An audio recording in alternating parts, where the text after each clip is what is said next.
Oke. Halo teman-teman semuanya, kembali lagi bersama saya Muhammad Inga Saputra di TKJ Netokers.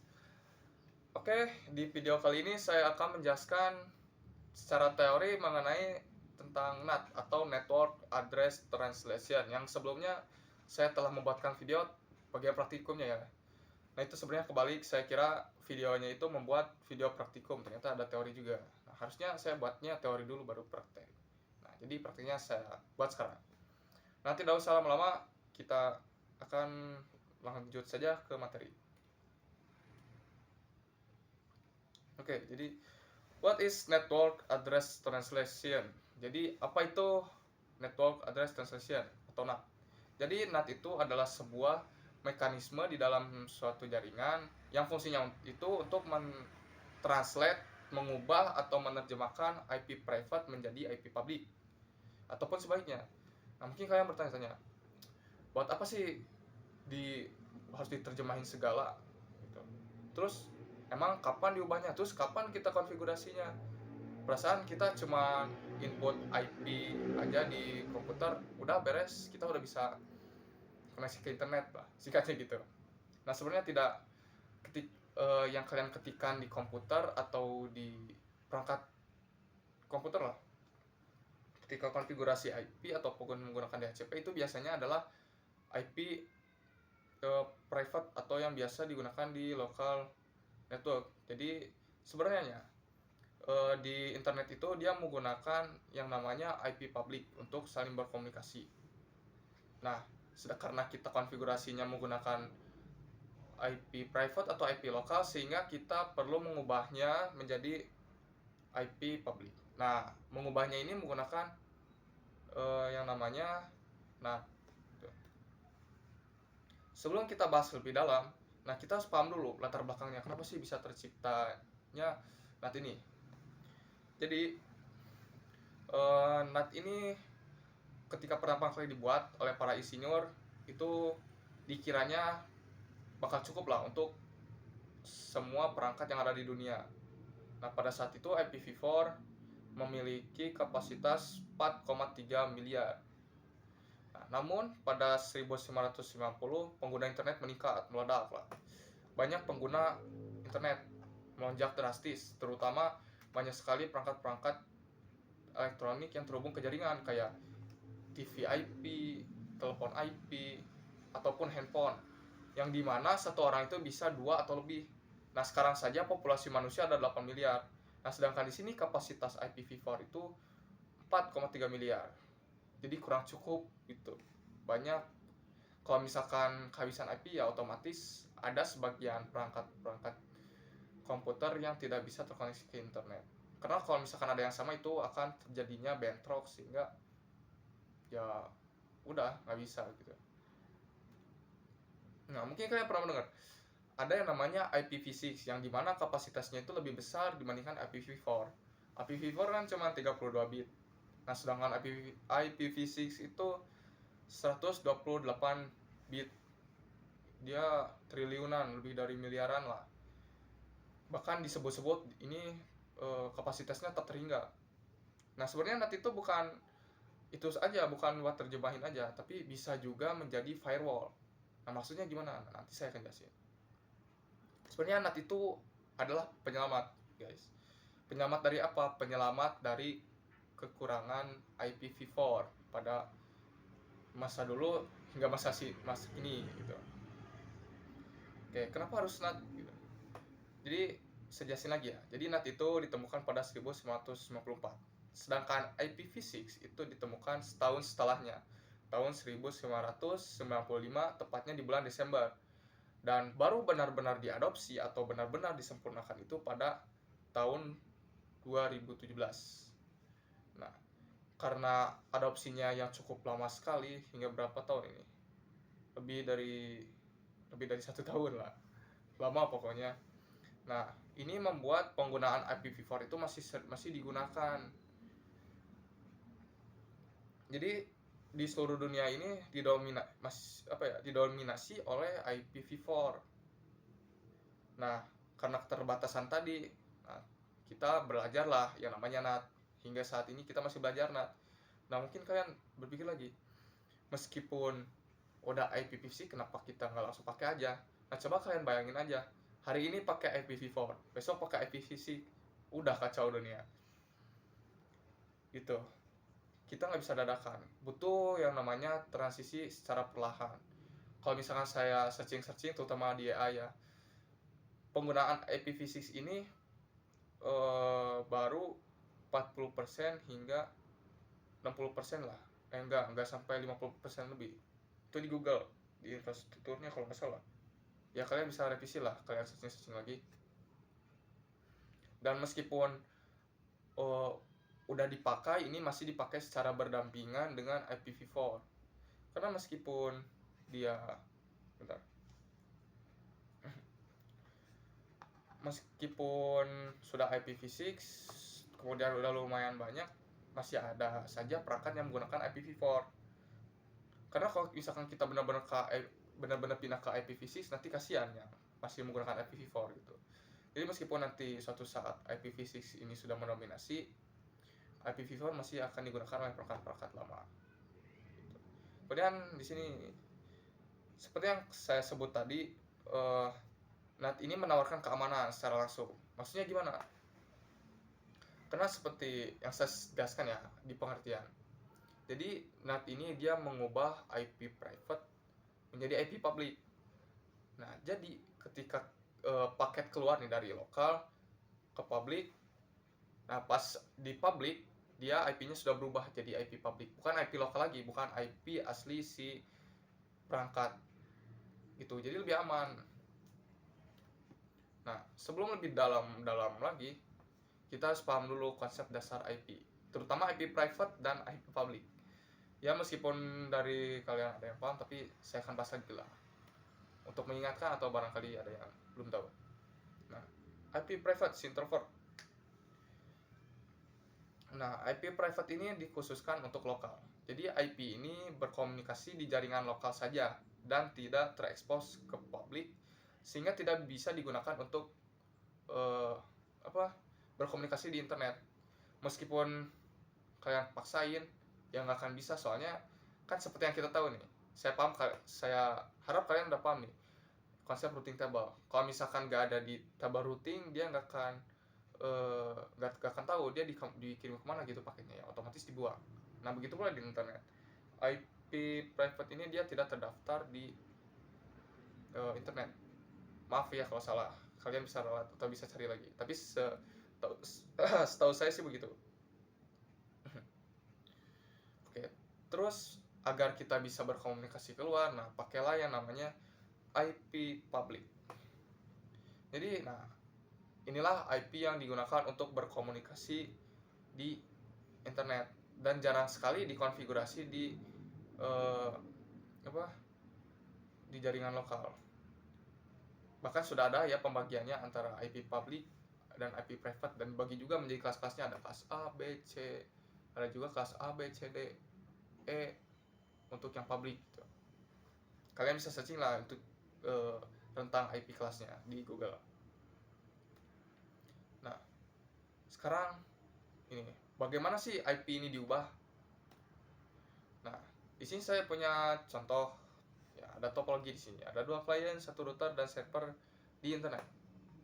Misalnya ini kita bayangkan, ini adalah lokal. Nah, ini internet. Di sini jaringannya itu 192.168.1.0 untuk di lokal. Sedangkan di internet dan di interface router ya ini di sini nih. Itu adalah, kita pakai ini deh tandain. Tandain. Nah, anggaplah ini adalah internet dan ini lokal.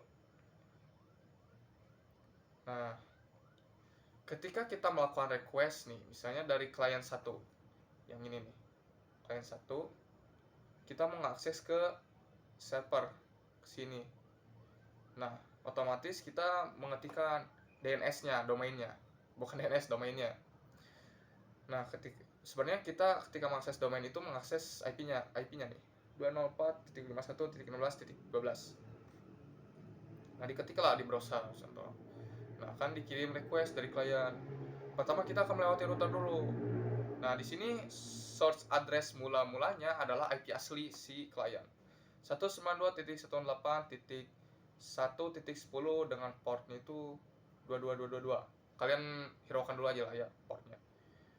Nah, sudah sampai di router. Nah, dia IP-nya langsung dirubah. Nah, ini lihat. Ini namanya NAT table. Table NAT. Nah, di sini dia akan diubah ke IP public si interface router ini. Nah, di sini dia langsung berubah source NAT-nya. 194.54.21.7 yang destinasinya itu ke server. Jadi destinasinya itu masih tetap, tapi source address-nya aja yang diubah. Nah, langsung dibalas lagi lah dia. Dan balik lagi ke router. Nah, pas di router dia diubah lagi ke IP yang ini. Dia diubah lagi. Situ. Nah, contoh lagi untuk klien 2. Ketika kita mengakses server, misalnya google.com lah ini, server google.com IP-nya itu 204.51.16.12. Nah, sedangkan klien itu .20, 1.20. Nah, ke router. Nah, dari router dia diubah lagi IP-nya. Jadi IP public router tadi itu adalah 194.54.217. Nah, kemudian dia direspon lagi oleh servernya. Nah, ini source address-nya masih sama, masih pakai IP public. Nah, pas di router baru dirubah lagi ke lokal ke IP asli si klien. Begitu teman-teman semuanya. Nah, fungsi dari tabel NAT ini adalah untuk mengingat si router atau memorinya lah. Jadi dia tahu misalnya kita pakai set top port lah.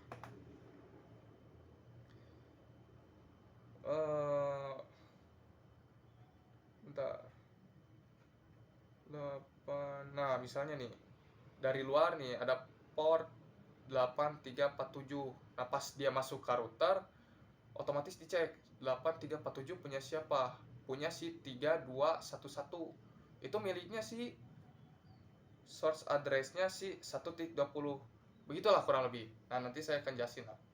Maksud dari port dan lain-lainnya itu ada di pembahasan selanjutnya. Oke, sekarang kita masuk ke jenis-jenis. Di sini ada 3 jenis NAT. Ada static, ada dynamic, ada juga NAT overload. PAT atau PAT ini port address translation. Nah, yang tadi kita gunakan tadi ya port. Kemudian ada fitur yang paling sering yang sangat familiar di kalangan IT itu masquerade. Nah, di antara ketiga ini yang paling sering digunakan adalah yang ini, yang NAT overload. Di sini saya akan jelaskan tiga-tiganya biar kalian tahu apa sih bedanya, terus kapan kita pakai yang ini, kapan pakai yang itu. Oke, pertama ada static NAT. Nah, di sini kalian harusnya udah tahu lah, kalau static dia dikonfigurasi manual terus dia bersifatnya tetap. Nah, di sini contohnya saya punya IP public nih. Ada 4 IP public. Di sini ada 200.200.200.1, 2, 3 dan 4. Kemudian di sini ada IP lokal juga ada 4. Nah, dia otomatis dikonfigurasinya seperti ini. Jadi maksudnya gimana? Ketika kita mengakses ke internet, kemudian keluar ke public, ya IP publicnya itu lagi. Misalnya dari klien 192.168.0.1, nah keluarnya otomatis 200.200.200.1. Seterusnya juga dia pasti 200.200.200.1 dan juga yang lainnya.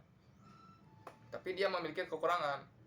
Kalau misalkan nggak dikonfigurasi di NAT table-nya, dia otomatis nggak bisa koneksi ke internet karena dia belum dikonfigurasi. Dia pasangannya sama siapa gitu, jodohnya belum ada gitu.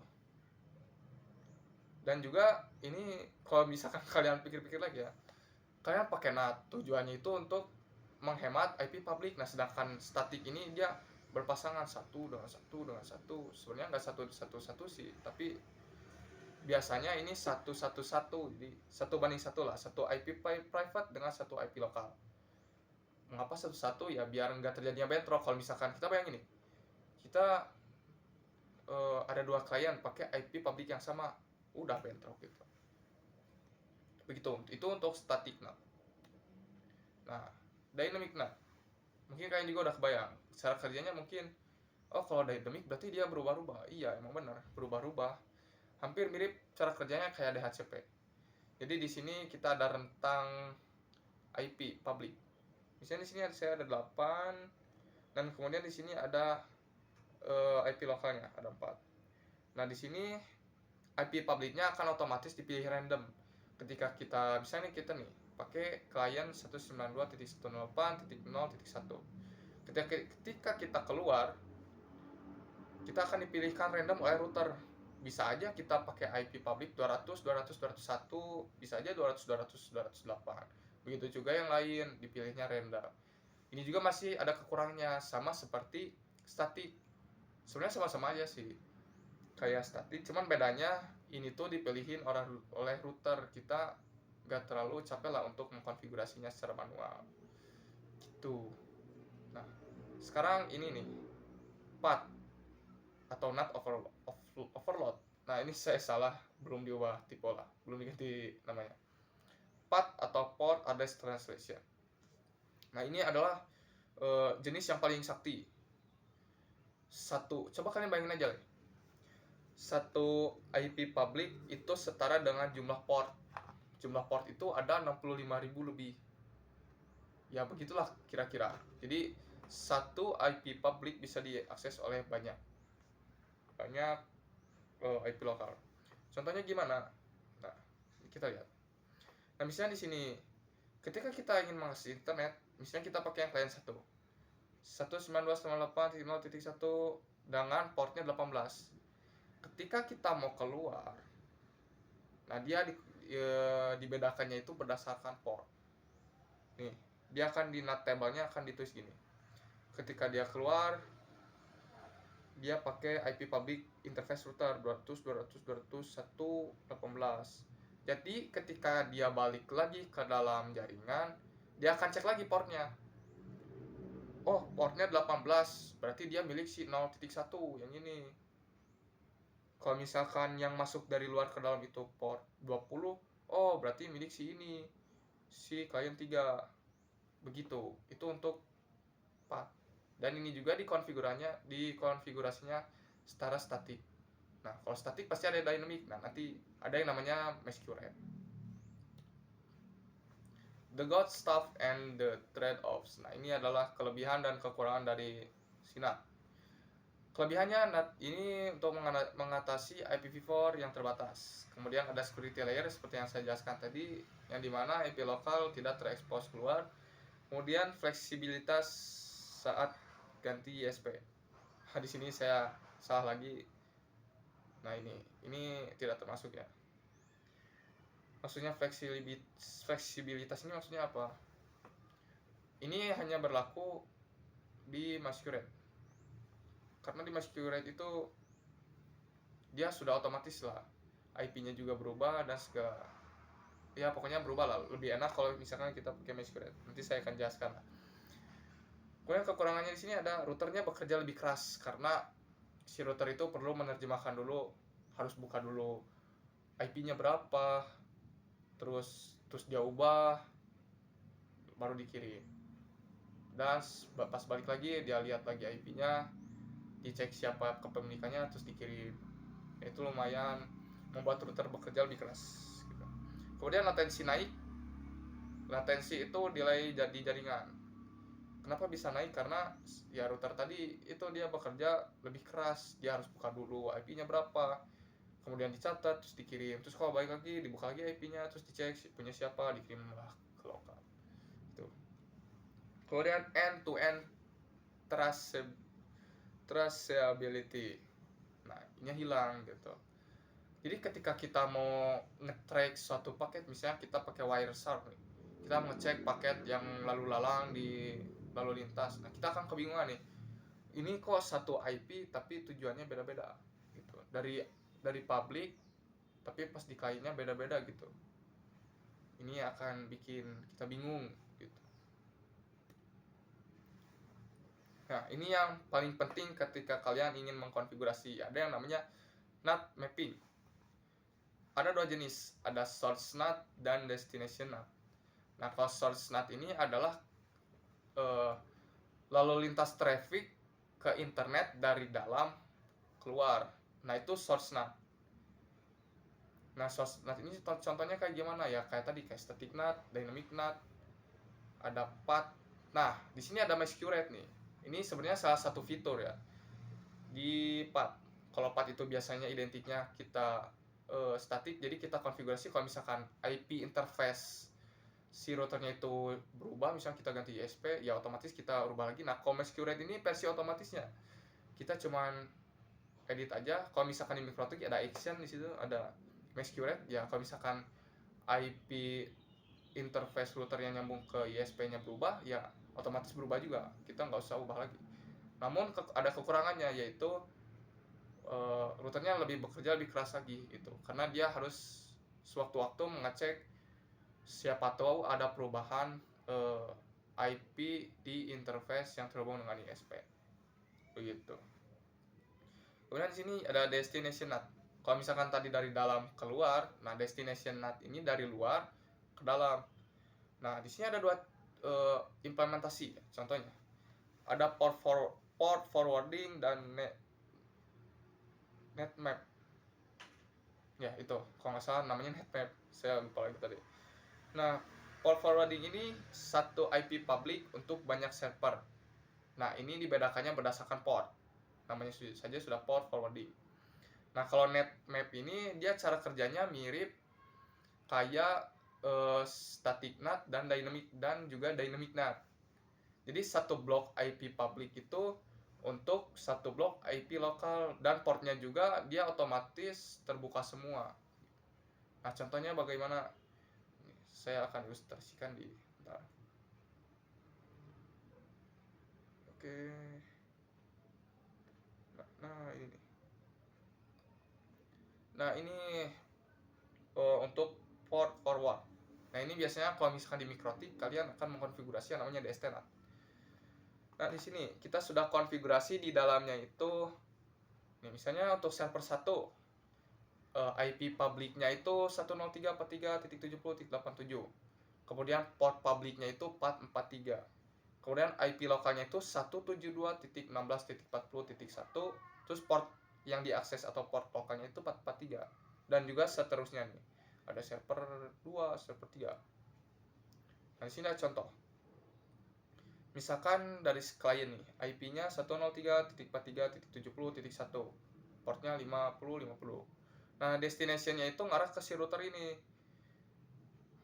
dengan IP-nya tuh 103.43 atau inilah IP interface router. Nah, tapi terus dia itu mengaksesnya itu 80.80. Ini part public ya. Nah, kita lihat nih di table NAT-nya. IP 103.43.70.87 dengan port publiknya itu 80, dia diteruskannya kemana nih? Nah, kita lihat sini 172.16.40.3. Nah, berarti ini milik si server 3 ke sini gitu. Begitupun juga yang lain, misalnya nih kita ada port 443 nih, misalnya HTTPS lah. Nah, otomatis dia akan diteruskan juga ke port yang ini. Nah, itulah cara kerja destination NAT. Kalau misalkan net namanya saya lupa, net map. Nah, ini berdasarkan blok. Jadi kita konfigurasinya itu seperti ini.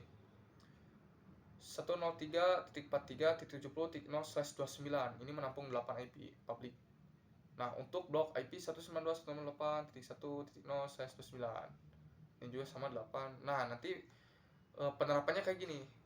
Server 1 itu 70.1 yang IP-nya itu 192.168.1.1. Nah, ini berurutan. Nah, dan di sini dan seterusnya ya, kalian bisa lihat di sini. Nah, ini contoh. Ketika ada source address atau klien dari IP 103.43.70.1 mengakses IP 103.43.70.3, dia akan langsung to the point ke si servernya gitu. 70.3 itu berarti dia milih server 3. Dan dia tidak ditentukan secara menggunakan port ya, jadi otomatis dia bisa mengakses banyak port. Dan biasanya jadi lebih aman menggunakan port forward ya. Kalau misalkan yang diakses 443 ya udah 443 berdasarkan konfigurasinya ya. Oke, saya harap kalian paham ya. Kalau misalkan kalian nggak paham, boleh tanya di kolom komentar. Nah, kemudian di sini ada kesimpulan. Jadi NAT ini adalah sebuah mekanisme di jaringan untuk mentranslatekan IP private ke IP public agar si klien bisa berkomunikasi di internet. Kemudian juga fungsi utama dari si NAT ini adalah untuk mengatasi keterbatasan IPv4. Jenis NAT yang sering digunakan adalah PAT atau NAT overload karena dia berbasis port sehingga satu IP bisa dipakai banyak IP lokal. Kemudian selain menerjemahkan IP juga, NAT memiliki fungsi untuk meningkatkan keamanan, yaitu dengan menyembunyikan IP asli si perangkat atau IP private-nya. Meski sudah ada IP fisik yang memiliki kapasitas yang lebih banyak, itu juga memerlukan transisi yang cukup lama. Jadi kita masih bisa lah mempelajari NAT ini lebih dalam. Dan kemungkinan akan ada hybrid IP. Bukan hanya itu, NAT juga digunakan untuk port forwarding yang hampir digunakan di seluruh penjuru dunia. Oke guys, mungkin cukup sekian dari saya. Semoga kalian paham. Jika tidak paham atau ada yang kurang atau apalah, kalian boleh paparkan di kolom komentar. Dan jika kalian kurang paham, boleh tanyakan di kolom komentar. Oke, sekian dari saya. Terima kasih.